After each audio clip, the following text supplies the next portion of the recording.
Ciao a tutti e bentornati su White War Racing. Sono Francesco e oggi vi parlerò di roba antica. Il DR Grinta, cilindro 102 cc ad aspirazione regolata dal pistone, uscito a metà degli anni 80.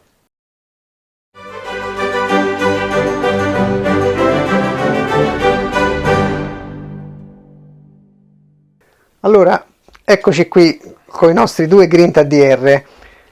Questa, appunto, come ho detto all'inizio, è roba molto vecchia e li comprai tutti e due quando ero ragazzo, insomma, con 17 anni, 18, così 85-86.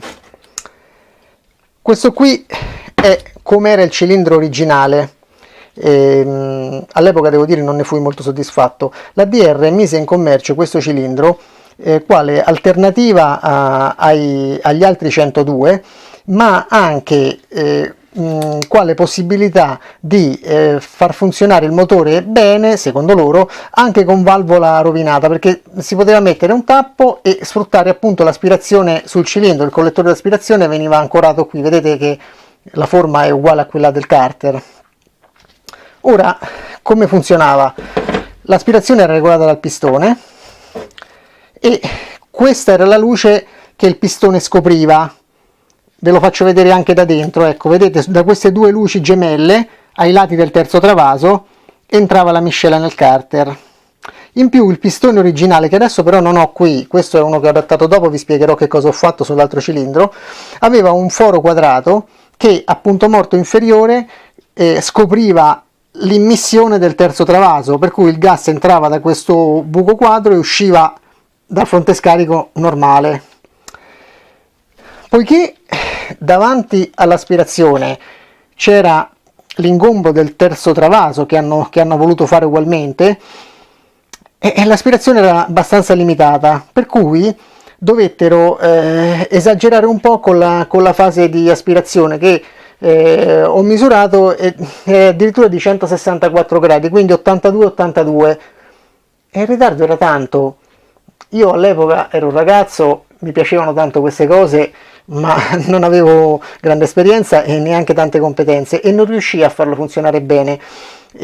Lo feci funzionare col carburatore SHBC, questo del 19 solido dell'ET3 del Primavera, e andava male, cioè la potenza c'era, forse più di un 102 polini standard, tuttavia era sporchissimo ai bassi perché rigurgitava tremendamente. Io non vi so dire adesso se avessi avuto questa valvola gas qui, questa con lo scasso stretto, ne esiste un'altra con lo scasso più ampio, se avessi messo quella forse sarebbe migliorato, però comunque avrei rischiato poi di smagrire ad alti regimi e a gas parzializzato.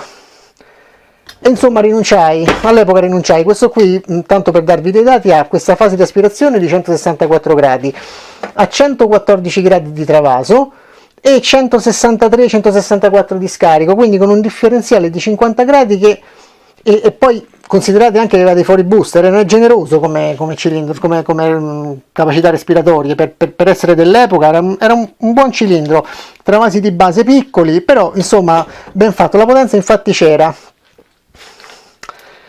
Tuttavia rinunciai e lasciai perdere lì, ne comprai addirittura due, uno non mi ricordo se si ruppe, insomma, ne comprai un altro, lo usai un periodo, poi passai di nuovo al Polini perché andava pulito, andava bene. Successivamente, in età molto più avanzata, negli anni 2000, prima anni 2000, ho deciso di far funzionare il Grinta DR come se fosse previa lavorazione, come se fosse facendolo funzionare a valvola, quindi aspirazione dal carter. Allora ho proceduto così. Ho fatto, prima di rettificarlo e portarlo a 55,4, una porcheria, che però è andata bene lo stesso. Ho ricavato un tappo delle dimensioni di lamiera spessa 3 mm o 4 che andasse preciso in questo ovale. L'ho saldato e a elettrodo normale, ho fatto così, era una prova. L'ho sporcato, insomma, poi l'ho fatto rettificare per bene. E poi gli ho dato una mano sopra di sigillante perché dalle porosità non perdesse, volevo solo provare. E poi cosa ho fatto? Di fronte allo scarico ho ricavato altre due unghiate, alzando le luci di immissione, ho ricavato due ulteriori travasi, quindi è diventato a 7 travasi per modo di dire, con questi ultimi due un pochino più alti dell'originale. In più ho alzato la luce di scarico principale di diversi gradi, sono arrivato intorno a 175 gradi. E in realtà questo cilindro è stato fermo per diversi anni, dopo lo provai nel 2006 o 2007. Effettivamente andava molto bene, col 19 era veramente potente, ho allargato anche i travasi alla base, vedete da come erano a come sono diventati, senza esagerare, però una differenza notevole l'ho fatta. Le prestazioni erano notevoli e la guidabilità ottima, l'erogazione pure, e poi c'è stato un incidente di percorso, si è grippato, ma perché c'è stato un aspiravaria, c'è stato uno smagrimento a un certo punto.